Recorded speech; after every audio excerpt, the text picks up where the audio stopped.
This is my current e-bike. I've had this bike for the last 7 years, and in that time it's been in a few different configurations. The last battery I had in it was worn out, so I decided to pull it apart once again and build my own battery for it. This is the battery that I built for it. It's a 45 amp hour 48 volt battery. Well, technically it's 44.4 amp hours, and as you can see I made it just big enough. I mean, yeah, just the right size to fit in there.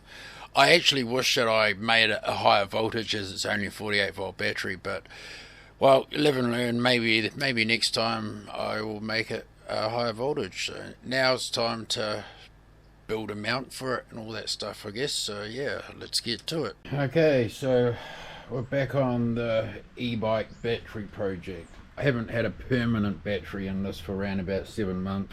I was running 8 6S lipos for a while there, in series parallel, but yeah, that wasn't no good, and of course, as you know, you can't keep lipos fully charged. So let's put it in the bike and I'll try and make a plan.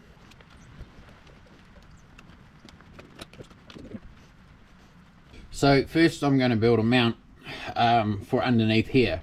Now I've got this 40mm flat bar, and so if I cut this to length and then weld a couple of pieces next to each other, it'll be enough to go on the outside of the battery. Then I'll weld a couple of pieces coming up each side. Now I'm just going to run the piece of bar down to this bolt and to this bolt, maybe even that bolt. So yeah, alright, so I'm going to roughly need about, we'll go 100, and we'll go 200.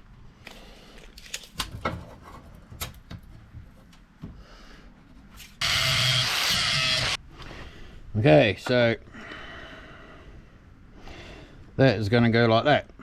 To weld these together like so, and then cut some sides. I think I'll use the whole 40mm up at the sides.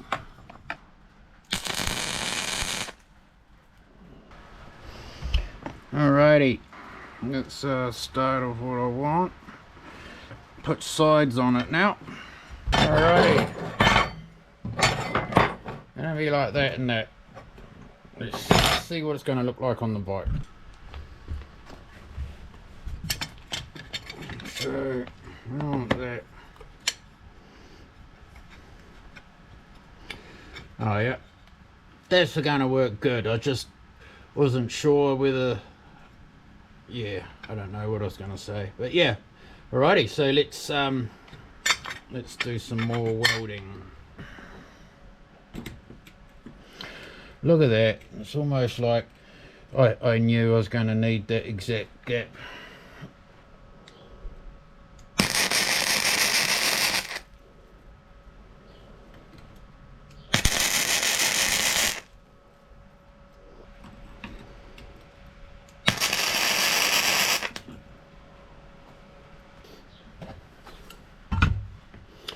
Beautiful.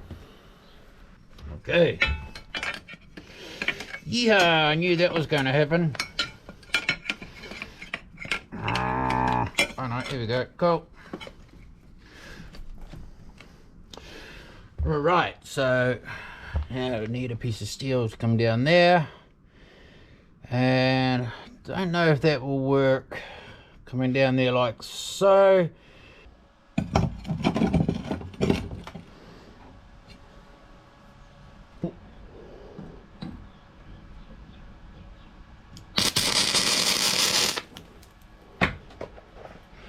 So this is going to be very difficult to get on and off the bike now. I'm going to have to possibly take the whole battery on and off now.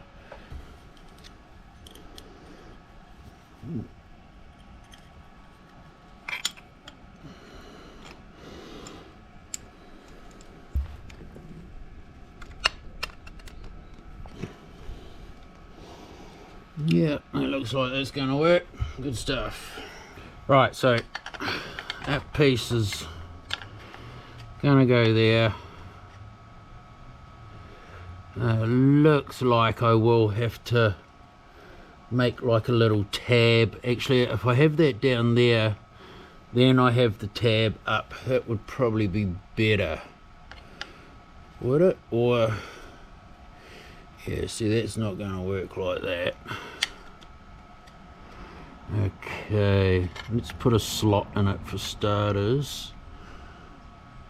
I could probably weld that one, or just at least tack that one there while it's on. It's on the bike. This one here is another story. Don't know what story, but it's another story.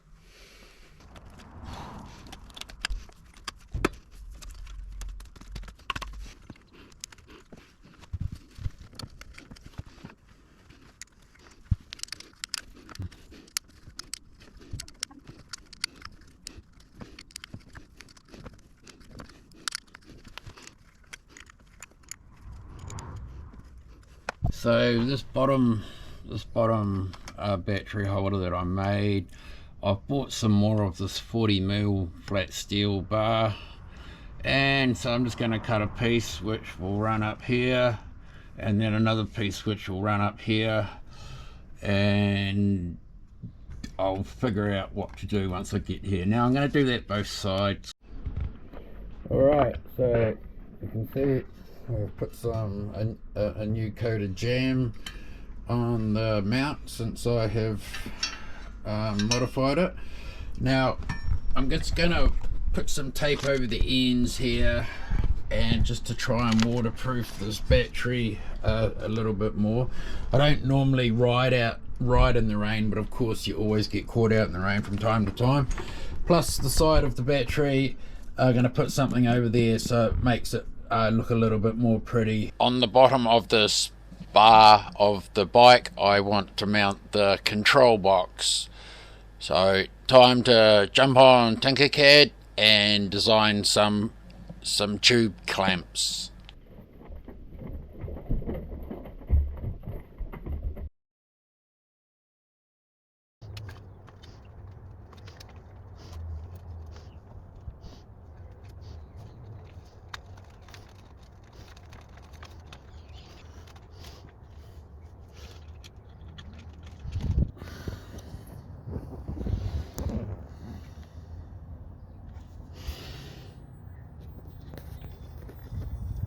This space up here I have plans for, so it's the reason why I ran the battery cable out just there. So back onto Tinkercad we go, because I've got some items I want to put there.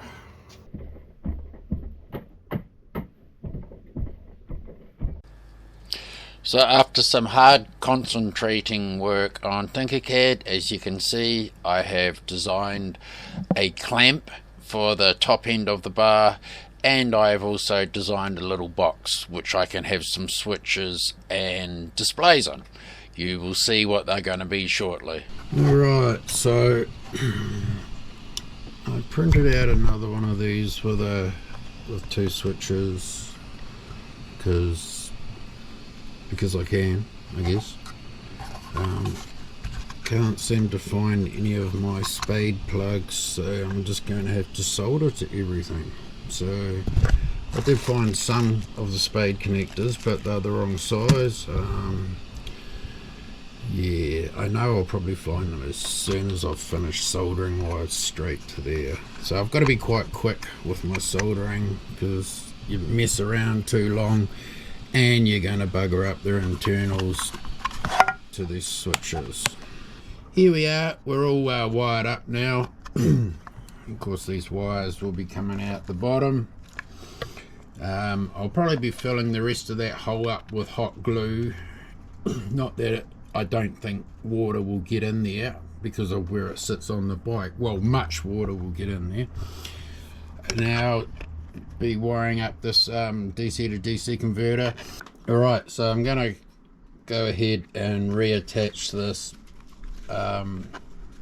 back to the bike bar mount again.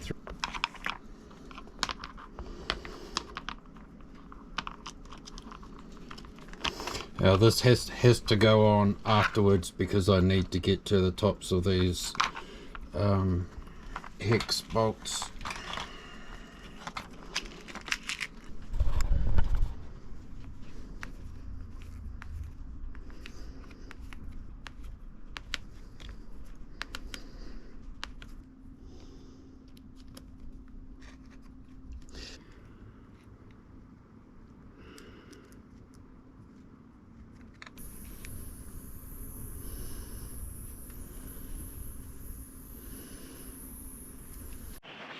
Okay, just a quick rundown on what the switching panel does.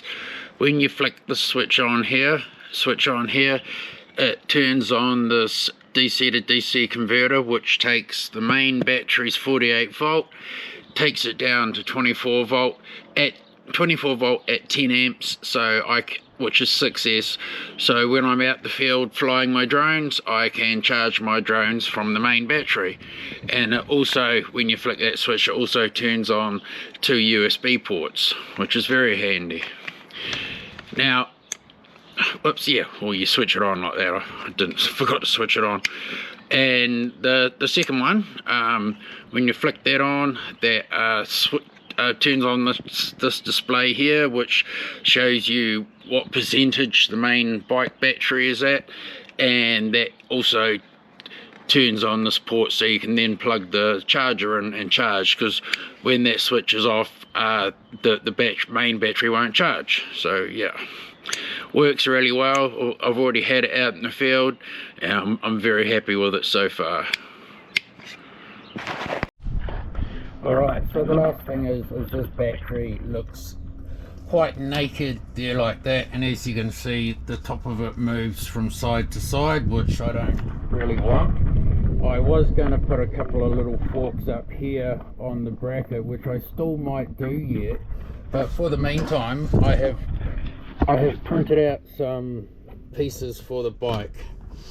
Now this is all printed out of TPU, so it's flexible, and as you can see, there's a lot of printing there. I think this piece took about 35 hours because, you know, TPU, you can't print too quick. So okay, so the pieces for the bike go. This piece here was supposed to be this piece, but my printer had a bit of a spaz, so now this piece fits quite nicely here, like so. This piece here is made to go up here.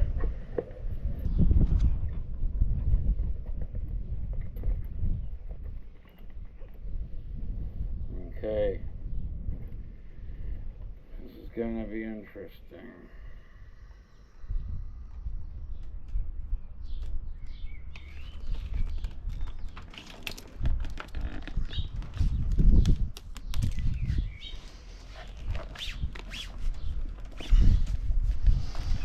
Okay, that's sort of working.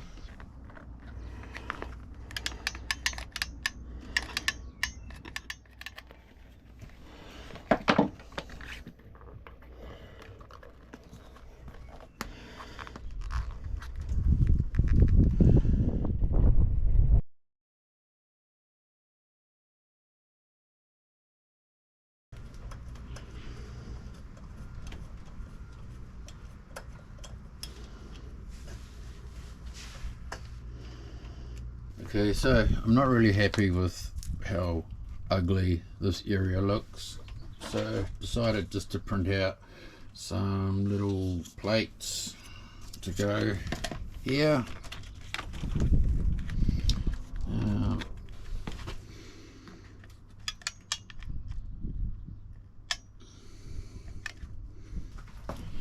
Now this is going in this area here because it looks a bit ugly. So this is what it looks like. Nothing too flash, just to tidy up this area here. As you can see, that looks better. You know, you can't see much of the rest of the battery.